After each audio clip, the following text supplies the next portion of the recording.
अभी तक हम फोर्स से पोटेंशियल एनर्जी कैसे निकालना है उसकी कुछ सिचुएशंस देख रहे थे। अब हम उल्टा करेंगे।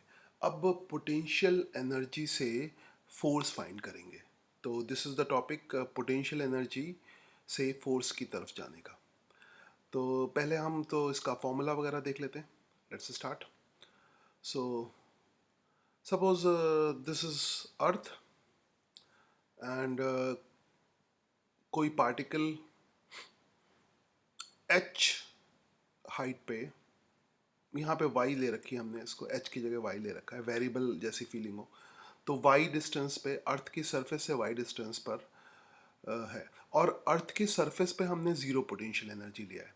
नॉर्मली जब कांस्टेंट ग्रेविटेशनल फोर्स लेते हैं तो अर्थ की सरफेस पर ज़ीरो पोटेंशियल एनर्जी होता है। तो this is zero potential energy at the surface of अर्थ, और y डिस्टेंस पर कोई पार्टिकल है। तो उसकी पोटेंशियल एनर्जी का जो फॉर्मूला होता है that is mg into Y. तो बेसिकली पोटेंशियल एनर्जी डायरेक्टली तो डिफाइन नहीं होता, change in potential energy defined होता है। तो ये this is the potential energy of this particle when you assume zero potential energy at the surface of earth. तो अगर तुमने सरफेस ऑफ अर्थ पे जीरो पोटेंशियल एनर्जी ली है तो वाई डिस्टेंस पर पोटेंशियल एनर्जी का फॉर्मूला क्या हो जाएगा, एम जी इंटू वाई। अब हमें करना क्या है, पोटेंशियल एनर्जी से फोर्स की तरफ जाना है। तो पोटेंशियल एनर्जी से फोर्स की तरफ जाना है, तो हमें पता है कि इसमें फोर्स क्या होता है, एम जी। तो U is equal to M G Y से पोटेंशियल एनर्जी से फोर्स की तरफ पहुंचेंगे कैसे। तो उसके लिए एक बार बेसिक फॉर्मूले को एनालाइज करें। हमें एक जो पोटेंशियल एनर्जी का बेसिक फॉर्मूला है जिससे सारी चीज़ें निकलती है वो अच्छी तरह से याद होना चाहिए। वो बेसिक फॉर्मूला क्या है, डी यू। डी यू मतलब small change in potential energy is equal to negative of the work done by conservative force, negative of the work done by conservative force. ठीक है। तो दिस इज, तो यहाँ पर ये डिफरेंशियल फॉर्म में लिखा है, small change in potential energy negative of the work done by conservative force for small displacement. तो अगर सपोज करो तुम्हारा कंजर्वेटिव फोर्स सिर्फ एक्स डायरेक्शन में है तो हम इसको क्या लिख सकते हैं, this is, you can write it W work done, ठीक है, बाय कंजर्वेटिव फोर्स। इसका मतलब that is for small displacement.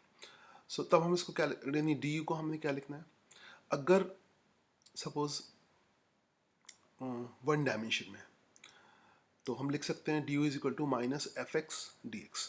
तो D U is equal to क्या हो जाएगा, minus F X D X. इसका मतलब वन डायमेंशन फोर्स के लिए D U is equal to क्या हो जाएगा, minus F X D X.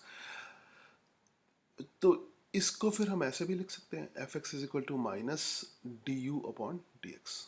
तो ये एक फॉर्मूला बन गया। ये अगर पोटेंशियल एनर्जी तुम्हें पता हो तो उस कंडीशन में हम फोर्स फाइंड कर सकते हैं वन डायमेंशन में।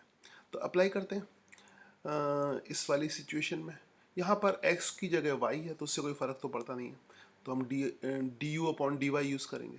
तो जस्ट यूज़ द फॉर्मूला, और यहाँ पर जो फोर्स आएगा वो डायरेक्शन के साथ आएगा, है ना, माइनस एम जी आएगा। एक्चुअली में force M G downward direction में है। तो अगर ये फॉर्मूला अप्लाई करोगे, F is equal to minus D U upon D Y, तो फोर्स डायरेक्शन के साथ आएगा। Apply this formula, F is equal to F X is equal to minus D U upon D X, और यहाँ पे F Y है तो Y कर दो। So F Y is equal to minus D U upon D Y. U की value किसके बराबर है, एम जी वाई के बराबर है, just put M G Y. तो D upon D Y is equal to U की वैल्यू एम जी वाई के बराबर है। एम जी कॉन्स्टेंट है तो डिफरेंशियल सिंबल के बाहर आ जाएगा, एम जी कॉन्स्टेंट है तो डिफरेंशियल सिंबल के बाहर आ जाएगा। तो बचेगा D upon D Y of Y. तो D Y upon D Y one होगा, तो you will get F Y is equal to minus M G. तो दिस इज द वे जिससे हम पोटेंशियल एनर्जी से फोर्स फाइंड करते हैं, force find करते हैं। I hope you got it.